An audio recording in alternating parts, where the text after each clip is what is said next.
예, 우리가 이제 그 본문 로마서 3장 1절에서 8절 말씀을 통해서 2주간 주의 음성을 듣고 있습니다. 우리가 지난 시간 1절에서 4절 말씀을 통해서 하나님께 주신 메시지는 그거였습니다. 하나님의 은혜와 사랑에 대한 잘못된 믿음과 착각은 영적 교만을 부르게 된다라고 말씀을 했습니다. 그래서 유대인들의 첫 번째 질문, 1절과 2절 말씀을 통해서 유대인들의 첫 번째 질문은 그거였죠. 두 가지였습니다. 하나는 유대인과 이방인 사이에 차별이 없다면, 뭐에 대한 차별이 없다고요? 구원에 대한, 그리고 하나님의 정죄에 대한 차별이 없다면. 왜 차별이 없어요? 하나님은 뭘로 유대인이든 이방이든 심판하신다고요? 율법을 가지고. 그러니까 유대인들은 할례를 가지고 구원을 받으려고 하고 하는데 하나님께서는 할례를 가지고 구원을 하시는 것이 아니라 뭘로 판단하시겠다고요? 하나님의 말씀, 법을 지키느냐 안 지키느냐를 가지고 판단하시겠다는 거. 근데 그러한 것에 대해서 유대인들이 그러면은 우리가 유대인 된 것이 이방인들보다 더 나은 것이라는 것은 더 뛰어난 것이 뭐냐라는 거예요. 그리고 또 하나는 자, 그럼 차별이 없다면 할례를 받는 유익은 뭐에 있냐라는 거예요. 이익이 뭐가 있느냐라는 거예요.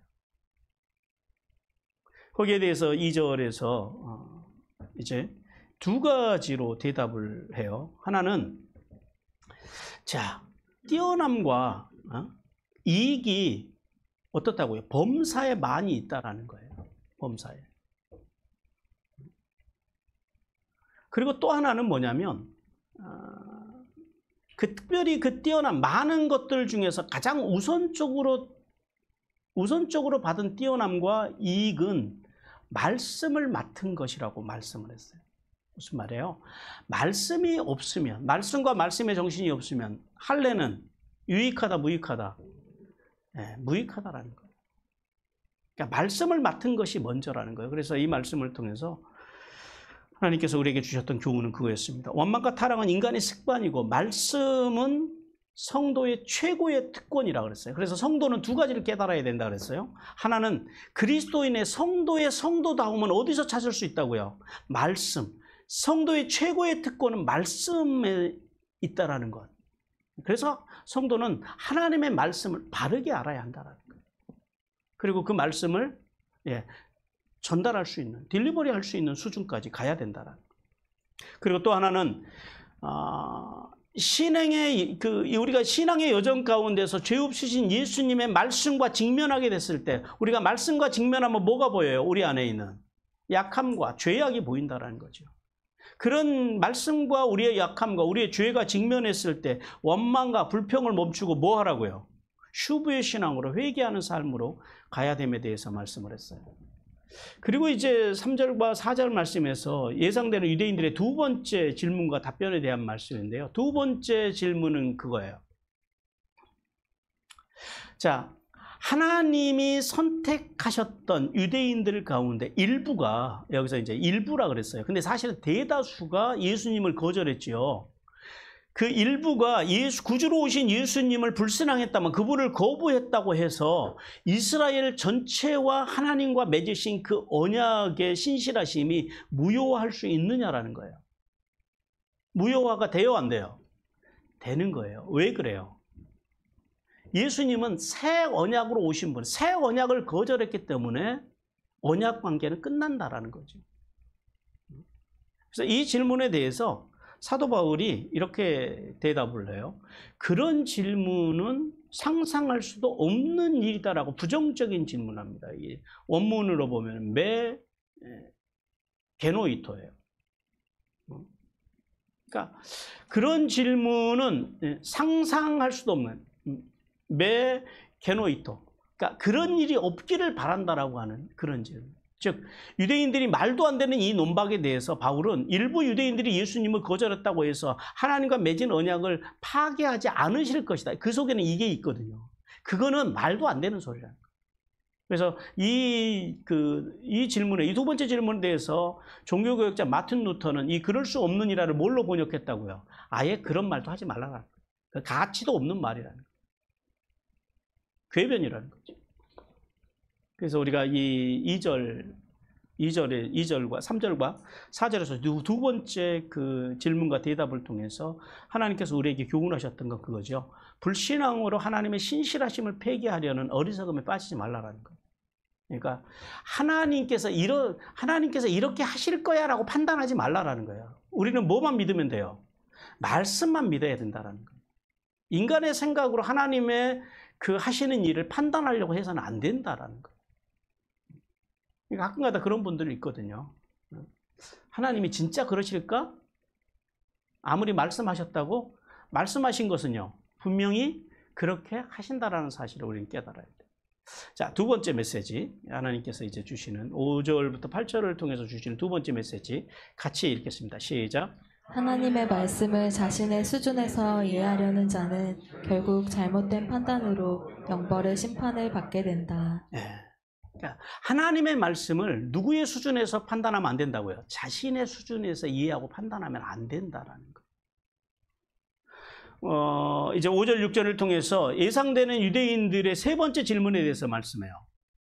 자, 5절에서 먼저 그 예상되는 유대인의 세 번째 질문은요, 앞에 두 번째 질문보다 한 단계 더 업그레이드된 극단적이고 궤변적인 그런 그 질문이에요. 5절 말씀 이렇게 말씀하시죠. 그러나 우리 불의가 하나님의 의를 드러나게 하면 무슨 말을 하리요? 내가 사람의 말하는 대로 말하노니 진노를 내리신 하나님이 불의하시냐? 이게 그런 말씀이에요.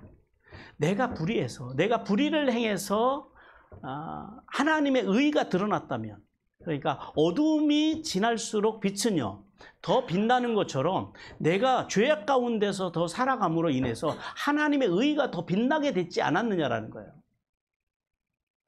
그럼 그렇다고 해서 하나님께서 우리를 심판하시는 게 옳으냐?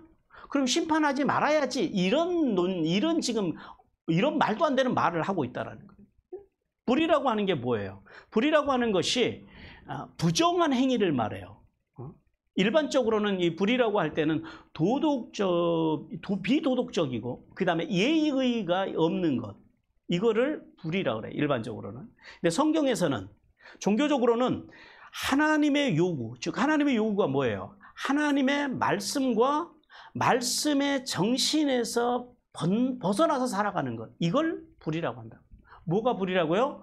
하나님의 말씀과 말씀의 정신에서 벗어나서 살아가는 것. 그러니까 도덕적이고 윤리적인 것이 아니에요. 성경에서는.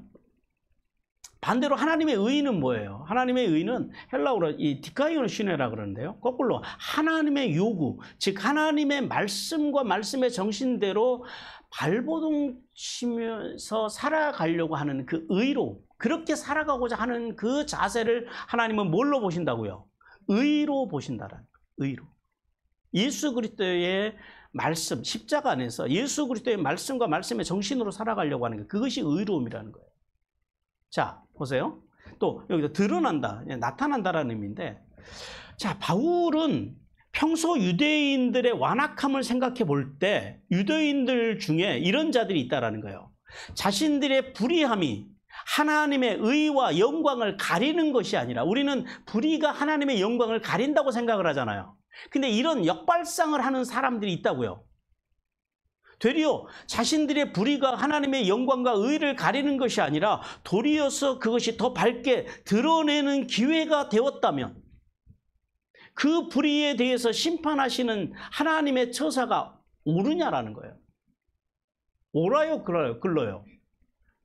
뭐 말할 것도 없는 궤변이죠. 말 같지도 않는 말이죠. 왜 그래요? 하나님은 불의에 대해서는 늘 이렇게 말씀하세요. 하나님이 대하시는 불의에 대한 하나님의 그런 태도이십니다. 로마서 2장 6절 같이 읽습니다. 시작. 하나님께서 각 사람에게 그 행한 대로 부응하시되. 불의한 자에게는 뭘로 갚으시고요? 불의로. 의로운 자들에게는요, 의로 갚으신다라는 거예요. 이것이 하나님이 불의를 대하시는 하나님의 자세예요. 그러니까 불의를 행하고도 회개하지 않으면 안 되죠. 절대 어떤 불의로도 우리가 하나님께 영향을 미칠 수 없다는 사실을 알아야 돼요. 그래서 하나님께서는 회개하지 않는 불의에 대해서 절대 눈 감지 않으시고, 또 회개하지 않는 불의한 자의 허물에 대해서 절대 사하는 법이 없다라는 거예요. 반드시 불의에 대해서는 하나님께서 그가 행한 대로 어떻게 하신다고요? 갚으신다라는 거예요. 불의한 말이 들리면은요, 당신의 그 귀에 들리는 대로 갚아주시는 것이 하나님이시다. 그러니까 우리가 잘 살아야 돼요, 못 살아야 돼요? 예수 믿는 사람들이 복 받으려면 먼저 도덕과 윤리, 양심을 가지고 잘 사는 법을 알아야 돼요. 잘 살아야 돼요. 그래서 반드시 진노를 내리신다 그래요. 여기서 내리신다라고 하는 말씀이 진노를 가하다라는 그런 의미예요. 그러니까 즉 하나님께서는 불의에 대해서 이게 우리 성경에는 에피페로라고 기록되어 있는데 이게 현재 진행형이에요. 무슨 말이냐면 하나님께서는 불의에 대해서 심판, 진노를 가하시는데 언제부터요? 과거로부터 언제까지? 지금까지 계속적으로 불의에 대해서는요, 하나님께서 타협하지 않으시고 불의에 대해서는 하나님의 진노를 가하시고 계시다라고 하는 그런 말씀입니다. 그래서 진노를 내리시는 하나님이 불의하시냐? 이 말씀을 직역하면 이렇게 돼요. 하나님께서 지속적으로 진노를 가하는 것이 불의하지 않느냐라는 거예요. 아니, 생각을 해보세요. 자기들이 불의를 저지르고 그 불의가 하나님의 영광을 드러냈다라고 이건 누구 생각이에요? 자기들 생각이죠. 그래 놓고 자기들의 불의에 대해서 하나님이 심판하시는 그 하나님을 향해서 뭐라 그래요? 왜 우리를 심판하시냐 그래요? 되려 내가 하나님의 의를 드러냈고 영광을 드러냈는데, 그러면서 하나님 앞에 가서 따지는 거예요. 옳아요, 그러요? 말도 안 되는 말이죠. 이거 옳다 그러다 할 것도 아니죠. 그러니까 평소에 유대인들의 생각을 볼 때 이런 생각을 한다라는 거예요. 이런 적반하장적인 궤변이 충분히 나올 수 있다라는 거예요. 예를 들면 이런 거예요. 마치 그 탕자가 아버지로부터 재산을 받아가지고 타국으로 가서 다 말아먹었잖아요. 그리고 이제 돌아왔어요. 돌아왔더니 아버지가 그 탕자를 어떻게 맞았어요? 사랑으로 맞아줬잖아요. 그랬더니 이 탕자가 하는 말이 뭐라 그러냐면은, 아버지, 내가 아버지의 재산을 받아가지고 가서 다 말아먹고 내가 돌아왔죠. 돌아왔는데 아버지가 나를 사랑으로 맞아줬죠.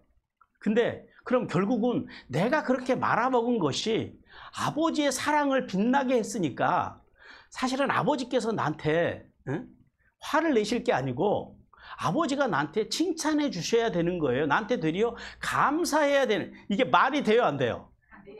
이게 지금 그 말이라는 거예요. 여러분, 자식이 와가지고 그런 말을 하면 여러분 어떻게 하시겠어요?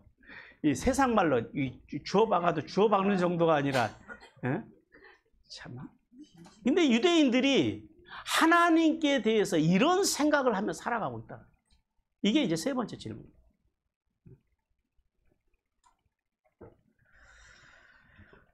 그러나 바울은 할례를 받고 율법을 가진 민족이라 할지라도 불의를 행했다면 진노를 가하시는 하나님은 결코 불의하시다고 말할 수 없다라고 말씀해요. 왜 그래요? 하나님께서는 언제나 의로우신 분이시고 하나님의 약속을 저버리고 불의를 행하는 자에게는 하나님은 항상 공정한 진노를 베푸시는 분이기 때문에 그래요. 우리 예레미야가 1장 18절 같이 읽겠습니다. 같이 읽습니다. 시작. 여호와는 의로우시도다. 그러나 내가 그의 명령을 거역하였도다. 너희 모든 백성들아, 내 말을 듣고 내 고통을 볼지어다. 나의 처녀들과 나의 청년들이 사로잡혀 갔도다. 예, 의로우신 하나님 앞에서 불의를 행하는 것은 그 불의의 끝은 뭐라고요? 고통과 하나님의 심판만이 있다라는 사실을 깨달아야 돼요. 그래서 이제 바울은 6절에서 5절에서 말씀한 이 유대인들의 궤변에 대해서 강한 어조로 반론을 말씀을 해요. 오늘 6절이 어떻게 시작을 해요? 결코 그렇지 아니하니라 그래요. 이게 4절 말씀에 그런 말씀이 있었죠. 그럴 수 없느니라. 이게 근데 원문으로 보면 똑같은 말이에요. 매 게노이토예요. 매 게노이터라고 하는 본문을 4절에서는 그럴 수 없느니라로 우리 개역개정 성경에서 번역을 했고, 여기 6절에 와서는 결코 그렇지 아니하니라로 번역을 했어요. 그러니까 똑같은 말인데 번역이 약간 좀 틀려요. 무슨 말이에요? 그런 일이 없기를 바란다라는 거예요. 무슨 말이에요? 이런 말 자체가 절대 있어서는 안 된다. 이거는 하나님을 향한 불경건이라는 거예요. 그래서 사도 바울은 오늘 여기 6절에서 메게노이토라고 하는 단어를 다시 한번 사용해서 유대인들의 이런 세 번째 괴면을요, 단번에 차단을 합니다. 그리고 이어서 만일 그렇다면 하나님께서 세상을 심판할 수 있겠느냐라고 하는 반문을 통해서 만약에 유대인들의 궤변대로 자기들이 불의를 행해서 하나님의 의가 드러났기에 하나님께서 유대인들을 심판하시면 안 된다라고 하는 이런 궤변을 펼친다면, 그럼 하나님께서, 공의로우신 하나님께서 다른 이방인들을 어떻게 심판하실 수 있겠느냐라는 거예요. 그러면 이방인들 입장에서는 아니 하나님, 똑같은 불의를 저질렀는데 유대인들은 할례를 받았다고 해서 봐주고 우리는 할례를 안 받았다고 해서 심판을 하시면은, 그럼 하나님은 공의로운 하나님이 아니시잖아요. 그러면은 하나님께서 거기에 대해서 대꾸하실 말씀이 있을까요, 없을까요? 없다라는 거예요. 하나님의 공의로우시면 문제가 생긴다라는 거예요. 바울은 절대 공의로우신 하나님께서는 할례를 받고 율법을 받은 유대인이든 또 이방인이든 불의를 행하면은요, 의로운 재판장 되시는 하나님께서는 반드시 엄정하게 심판하셔야 하는 것이 맞다라는 거예요. 쉽게 말하면 교회 다녔다 그래서 또 목사라고 해서 하나님께서 좀 더 이쁘게 봐주시고, 교회를 안 다닌다 그래서, 아니면 또 그냥 교회에서 성도라고 해서 하나님께서 덜 이쁘게 봐주시고 그런 게 있다 없다? 하나님 사전에는 그거 없다라는 거예요. 의를 행하는 자들에게는 의로, 불의를 행하는 자들에게는 불의로 공정하게 대하시는 분이 누구시다? 하나님. 그러니까 하나님의 교회에도 그 하나님을 닮아가야죠. 성도 여러분, 본문을 통해서 그래서 하나님께서 이렇게 교훈하세요. 같이 읽겠습니다. 시작. 인간의 죄악으로는 절대 하나님의 의로움을 드러낼 수 없다. 하나님께서는 유대인들의 불의로 하나님의 의를 드러났다라고 하는 유대인들의 이 세 번째 황당무계한 궤변에 대해서 하나님께서는 인간의 죄악은 절대 하나님 앞에 하나님의 영광에, 하나님의 의에 어떠한 영향도 미칠 수 없다라는 사실을 깨달으라고 말씀하십니다. 우리의 어떤 행위가, 그리고 우리의 어떤 불의가 하나님의 의에 영향을 미칠 수가 없다라는 거예요. 자, 예를 들어봐요. 가룟 유다가 예수님을 은 30에 팔았죠. 그러면서 가룟 유다가 이렇게 말하는 거예요. 자, 보세요. 내가 예수님을 은 30에 팔았기 때문에 예수님이 잡히셨고, 그리고 고난을 당하셨고, 그리고 십자가에 못 박혀서 인류의 죄를 사해 주셨잖아요. 그러면 하나님의 이 구원의 역사에 가룟 유다는 공로자예요, 배반자예요? 이런 논리로 하면, 유대인의 논리로 하면 공로자가 되는 거잖아요. 그러면은 이게 두 가지 문제가 생겨요. 만약에 그렇다면 하나는 뭐냐면은, 하나님은 선을 이루기 위해서 악을 이용하신 분이시냐? 이런 질문이 생겨요. 어떻게 생각하세요? 하나님은 선을 행하기 위해서 악을 사용하시는 분이세요? 아니잖아요. 그 다음에 또 한 가지는, 그러면은 가룟 유다에게 화를 선포하신 예수님이 그럼 악한 분이시냐? 이런 질문이 생기는 거예요. 우리 마태복음 26장 24절 같이 읽어봐요. 시작. 인자는 자기에 대하여 기록된 대로 가거니와 인자를 파는 그 사람에게는 화가 있으리로다. 그 사람은 차라리 태어나지 아니하였더라면 되게 좋을 뻔하였느니라. 만약에 유대인들과 같은 이런 논리라면은 예수님은 악한 분이 되잖아요. 아니, 하나님의 구원의 역사에 쓰임을 받은 가룟 유다에게 화를 선포하시는 예수님이요, 그럼 악한 분이 된다라는 거예요.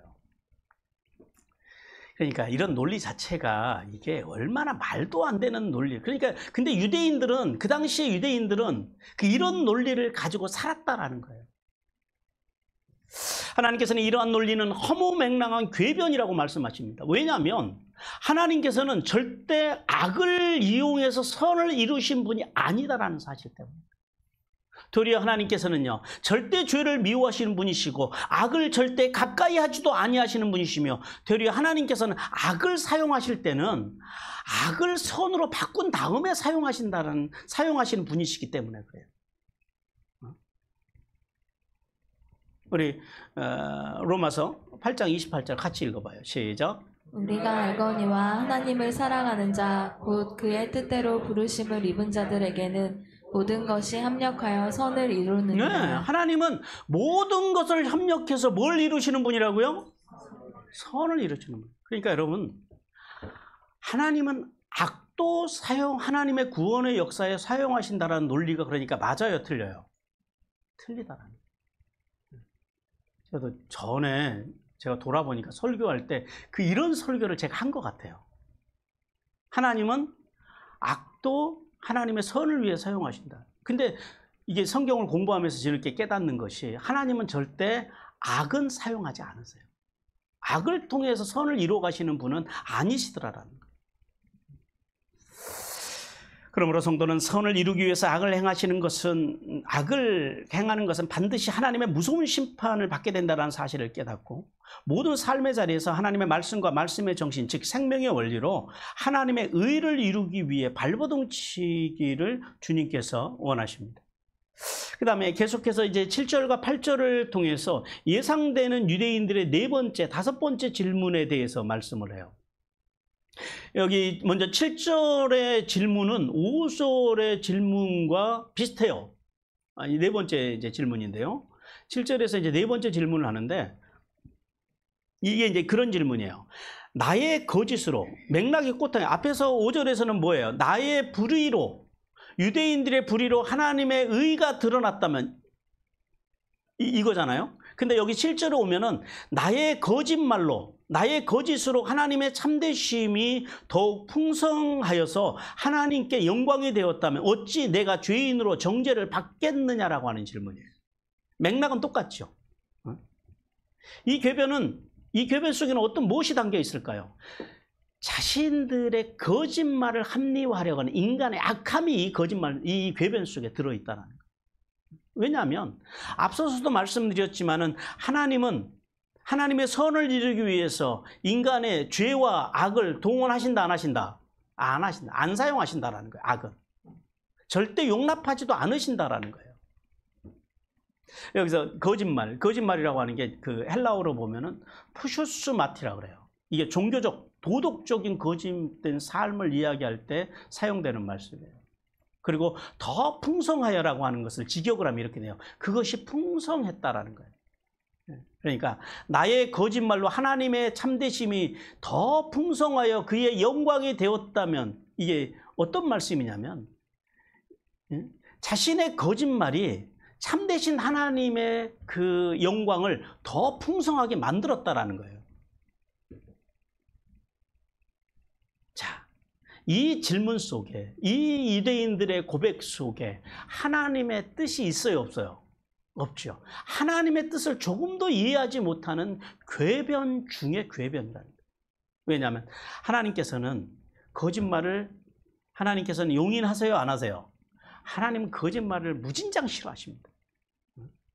우리 시편 5편 6절 같이 한번 읽어봐요. 시작. 거짓말하는 자들을 멸망시키리이다.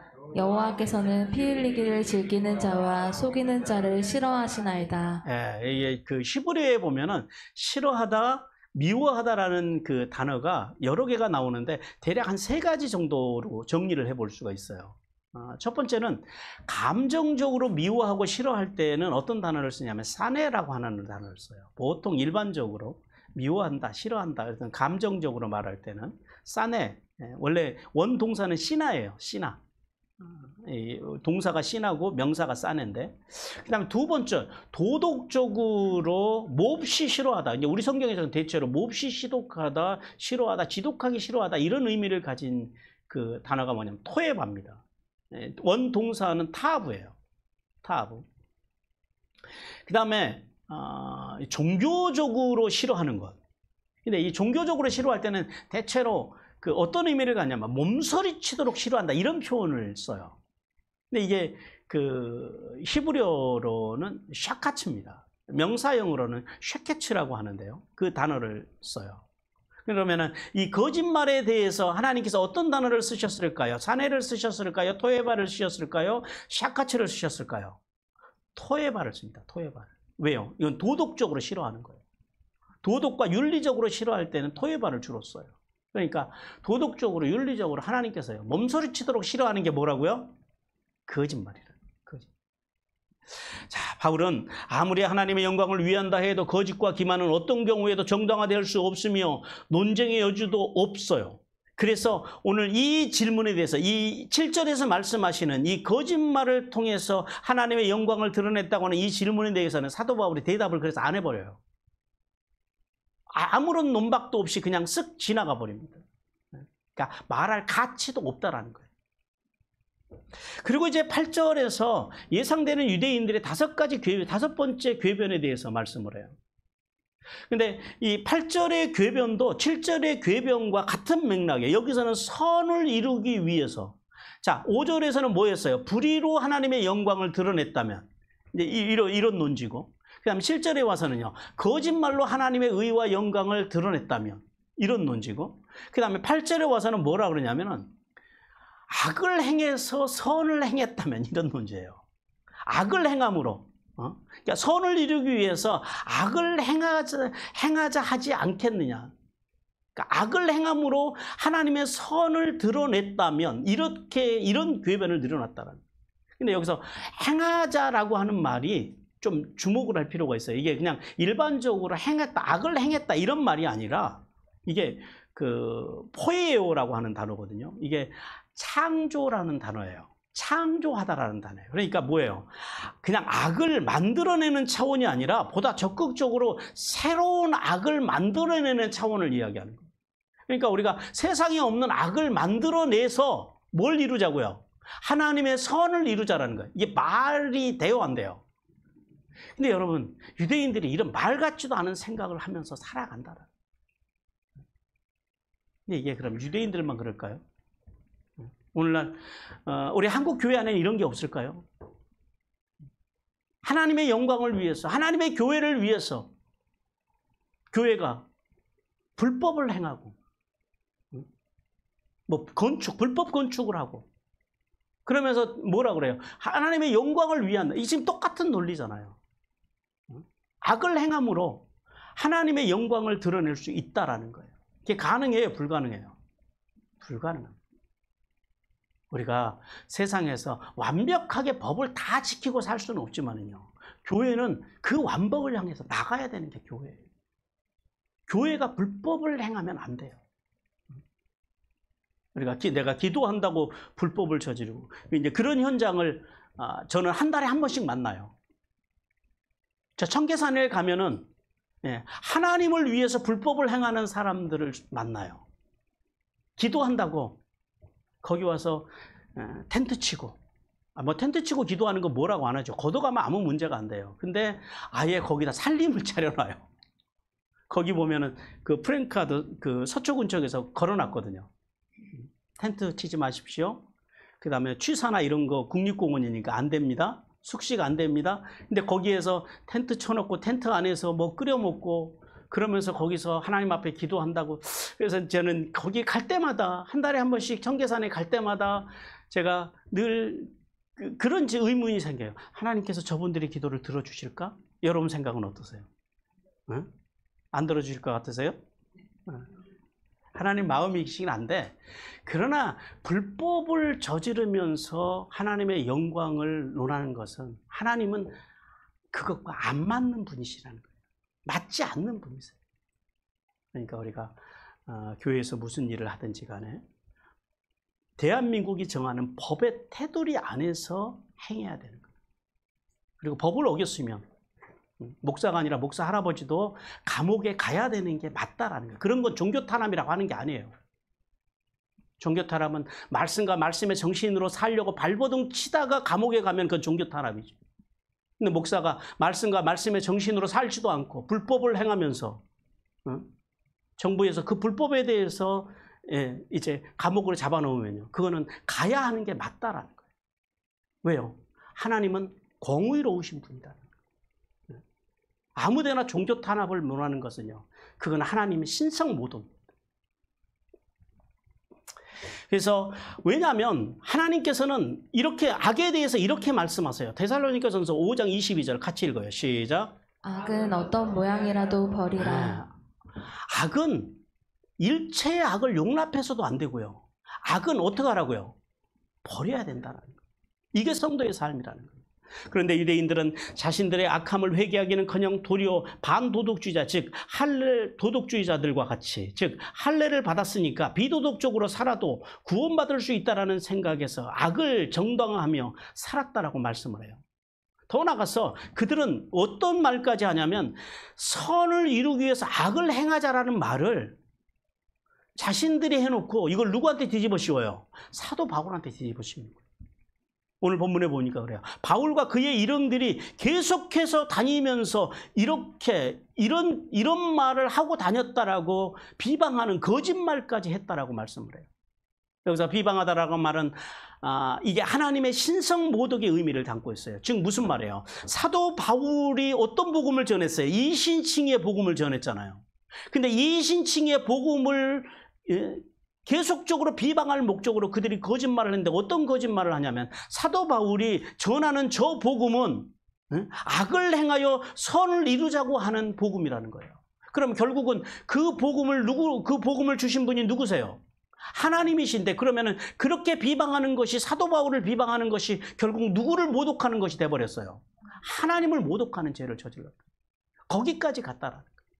그래서 바울은 그들의 이 악의적인 질문과 비방에 대해서 마찬가지로 논리적으로 반박할 가치도 없다라는 거예요.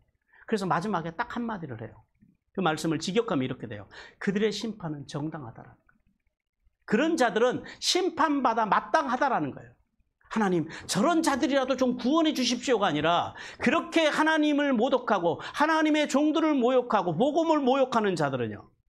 그들에게 심판을 받는 것은 정당하다라는 말로 오늘 이 5가지의 유대인들의 궤변에 대한 말씀을 사도 바울이 정리를 해요. 즉 복음 전파를 해방하기 위해서 악의적으로 거짓말을 서슴지 않는 자들, 그들과는 더 이상 상대할 가치도 없다는 단호함으로 오늘 말씀을 마무리합니다. 성도 여러분, 오늘 본문을 통해서 하나님께서는 우리에게 이렇게 교훈하십니다. 주님의 교훈 같이 듣겠습니다. 같이 읽습니다. 시작. 다른 사람의 말을 왜곡하여 전달하는 것은 거짓말이며 거짓말은 무서운 하나님의 심판을 받는 죄이다. 하나님께서는 이 유대인들이 거짓말로 하나님의 풍성을 드러냈다라고 하는 이 궤변, 그리고 거짓말로 바울이 전한 복음을 왜곡하려고 하는 왜곡했다라고 하는 이 말씀을 통해서 거짓과 기만의 죄는 하나님의 나라를 유업으로 받을 수 없는 무서운 죄라고 말씀합니다. 여러분, 인류의 죄의 역사를 우리가 살펴봐요. 여러분, 인간에게 가장 처음으로 들어온 죄가 뭐였다고요? 거짓말이었다는 거예요. 하나님께서는 에덴 동산을 창설하시고 아담에게 이렇게 말씀하셨어요. 창세기 2장 17절 같이 읽습니다. 시작. 선악을 알게 하는 나무의 열매는 먹지 말라. 내가 먹는 날에는 반드시 죽으리라 하시니라. 중앙 동산에 있는 선악과 나무를 주님께서 보여주시면서 이건 절대 먹어서는 안 된다라는 거예요. 먹으면 어떻게 된다고요? 반드시 죽는다고 말씀하셨어요. 근데 이 사탄이 하와를 찾아와가지고 이렇게 유혹을 해요. 3장 4절 같이 읽겠습니다. 시작. 뱀이 여자에게 이르되 너희가 결코 죽지 아니하리라. 네, 하나님께서는 반드시 죽는다고 말씀하셨는데 사탄은 뭐라 그래요? 결코 반드시 죽지 않는다라고 거짓말을 해요. 이것이 인류 역사에 들어온 최초의 죄예요. 거짓말. 그런데 재밌는 것은 인간이 하나님의 나라를 유업으로 갈 수 없는, 무슨 말이야? 천국에 들어갈 수 없는 죄의 목록이 성경에 많이 나오는데 요한계시록 22장 15절에 보면은 마지막으로 천국에 들어갈 수 없는, 하나님의 나라를 유업으로 받을 수 없는 죄의 목록에 대해서 기록이 돼 있어요. 같이 읽겠습니다. 22장 15절 시작. 개들과 점술가들과 음행하는 자들과 살인자들과 우상숭배자들과 및 거짓말을 좋아하며 지어내는 자는 다 성밖에 있으리라. 네, 이것이 인간이 심판받을 죄의 마지막 목록이에요. 근데 여러분 잘 보세요. 마지막 목록의 마지막에 죄가 어떤 죄예요? 거짓을 좋아하며 지어내는 죄. 거짓말이에요. 그러니까 자 보세요. 인류의 역사. 하나님의 나라에 들어갈 수 없는 죄의 목록이 마지막이 거짓말인데 인류의 죄악의 역사가 뭘로 시작을 해요? 거짓말로 시작을 해서 그리고 요한계시록에서 뭘로 끝나요? 거짓말 하지 말자고요. 근데 우리가 살면서 거짓말 안 하고 살 수가 있어요, 없어요? 죄를 안 짓고 살 수는 없죠, 인간은. 그래서 뭘 잘하고 살자고요? 회개. 여러분, 회개할 용기를 가지시기 바랍니다. 신앙생활에서 가장 필요한 용기가 뭐냐면 돌아갈 용기예요. 회개할 용기예요. 죄를 안 지으려고 결단하고, 그러나 그거보다 더 큰 결단이 뭐냐? 어떻게 죄를 안 짓고 살아요? 그러니까 죄를 지었더라도 하나님께로 돌아갈, 그리고 또 다른 사람에게, 이웃에게, 친구에게 잘못한 것이 있으면 가서 사과할 용기를 갖기 위해서 우리는 이걸 잘해야 된다라는 거예요. 자식에게도 잘못한 것이 있으면 회개할 수 있는 아버지로서, 엄마로서 용기가 있어야 하고, 교회에서도 마찬가지죠. 성도 간에 내가 혹여 잘못 말하거나 실수하거나 거짓말한 것이 있으면요, 체면, 자존심. 여러분 그거 지키다가 지옥 간다니까요. 체면, 자존심이 문제가 아니라 하나님의 나라에 가려면 그 잘못된 것에 대해서 회개할, 사과할 용기가 필요하다. 현대 그리스도인들에게는요, 가장 필요한 용기가 바로 이 돌아갈 용기입니다. 회개할 용기. 따라서 성도는 거짓과 기만으로 사람들을 이간질하고 남의 말을 왜곡하는 것은 사탄적이라는 것을 기억해야 돼요. 그러니까 여러분 이상한 유튜브 같은 거 보지 마세요. 그거 보고 동조해 주는 것도 같이 거짓말하고 같이 죄 짓는 거예요. 우리는 뭘 가지고 말을 해요? 사실을 말하고 사실을 듣고 사실을 가지고 판단할 줄 알아야 된다는 거예요. 그러니까 항상 예수 믿는 사람들은 물어야 돼. 이제 지금 우리가 계속 이게 지금 마음 공부해 가잖아요.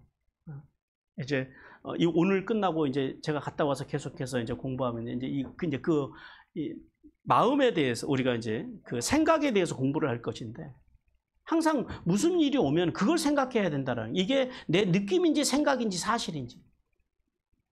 우리는 사실을 가지고 말을 해야 되는데, 다 사람들은요, 우리나라 사람들의 85%가 느낌과 생각을 사실이라고 믿고 살아간다는 거예요. 이건 그 신문에 나온 그 통계입니다. 대한민국 사람들의 정신건강 위험하다라는 거예요. 왜 그러냐 봤더니, 자기가 맞다라고 생각하는 게 사실이 아니라 다 느낌과 생각을 가지고 맞다라고 생각하고 살아가더라는 거예요. 85%의 사람들이. 그러니까 우리가 맞다라고 생각하는 중에 85%가 다 내 느낌이고 생각이라는 거예요. 그건 굉장히 위험한 거죠. 사실도 아닌 거를 가지고. 그것은 지극히 사탄적인 거라는 거예요. 그리고 그래서 하나님의 나라를 유업으로 받을 수 없는 무겁고 악한 죄악이라는 사실을 깨달아야 됩니다. 잠언 19장 9절 같이 읽겠습니다. 시작. 거짓 증인은 벌을 면하지 못할 것이요 거짓말을 뱉는 자는 망할 것이니라. 거짓말에 대해서 성경이 얼마나 무섭게 이야기하는지를 우리는 들어야 돼요. 그래서 격언 중에 이런 말이 있어요. 역시 같이 읽어봅니다. 시작. 일관성 있게 말하라. 믿음을 잃으면 진실도 거짓이 되어버린다. 거짓과 기만의 삶은요, 양치기 우화에 나오는 그 목동처럼 결국 진실을 말해도 거짓말이 되는 불행한 결말을 맞게 될 것이라고, 그런 말이에요. 그러므로 성도는 언제나 진실만을 말하기 위해서 힘써야 돼요.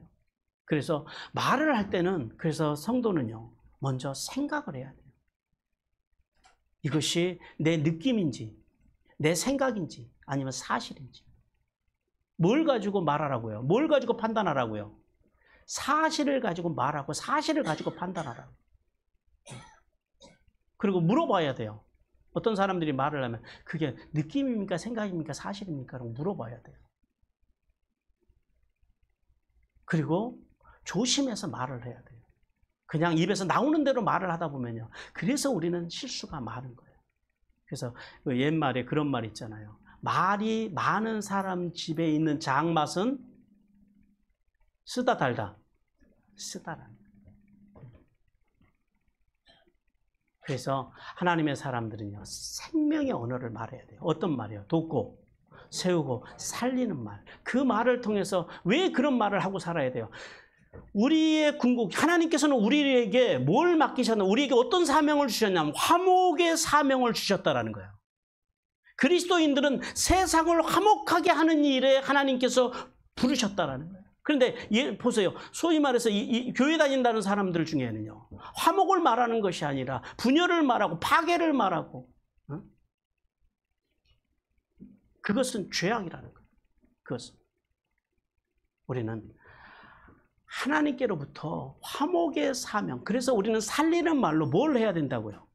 사람을 살리는 일, 화목하게 하는 일에 우리는 매진을 해야 됨을 깨닫기를 주님께서 원하십니다. 사랑하는 성도 여러분, 우리가 오늘 본문 말씀을 통해서 신앙생활 중에서 절대 하지 말아야 될 것 중에 하나가 뭐냐면 자신의 수준으로 하나님의 말씀을 이해하려고 하는 거. 그거 하지 마세요. 굉장히 위험한 거예요. 왜냐하면 하나님의 뜻을 인간의 수준으로 이해하려고 하면요, 결국 유대인들과 같은 잘못된 판단으로, 이런 말도 안 되는 이런 궤변론자로 잘못하면 우리가 갈 수 있기 때문에 그래요. 따라서 성도는 하나님의 말씀을 자신의 수준으로 자의적으로 해석하려고 하지 말고, 그리고 더 나아가서 거짓과 기만의 죄에 빠지지 말고, 성도는 말씀을 잘못 판단하는 죄가 얼마나 무서운 줄을 알고 늘 우리가요, 성령님 안에 거해야 돼요.